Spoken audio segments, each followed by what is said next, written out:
అక్రమ మద్యం కేసులో సిట్ విచారణ నేపథ్యంలో తనపై కొన్ని ఛానళ్లు దుష్ప్రచారం చేస్తున్నాయన్నారు మాజీ డిప్యూటీ సీఎం నారాయణస్వామి.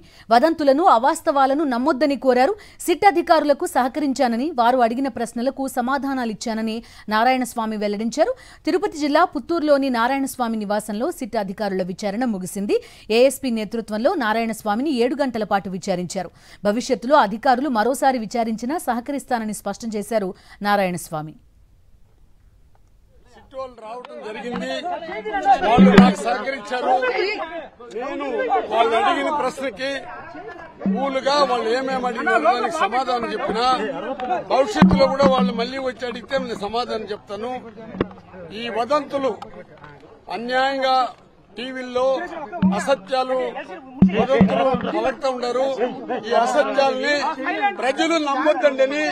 ప్రజలకి నేను విజ్ఞప్తి చేస్తున్నాను. నేను చిన్నప్పటి నుంచి నా క్యారెక్టర్ ఏమో అందరూ ఇది ప్రజలకు కూడా తెలుసు. దయచేసి ఈ వదంతుల్ని నమ్మొద్దండి. అదే పనిగా కొన్ని టీవీల్లో నేను సమాధానం ఇచ్చినాను. వాళ్ళు కూడా నాతో సహకరించారు. ఇక్కడ ఏదో బ్రహ్మాండంగా మా ప్రజలంతా రెచ్చగొట్టి తప్పుదోవ పట్టే కార్యక్రమాలు వదంతులు చేసినారు. దాన్ని ఎవరు నమ్మొద్దండి.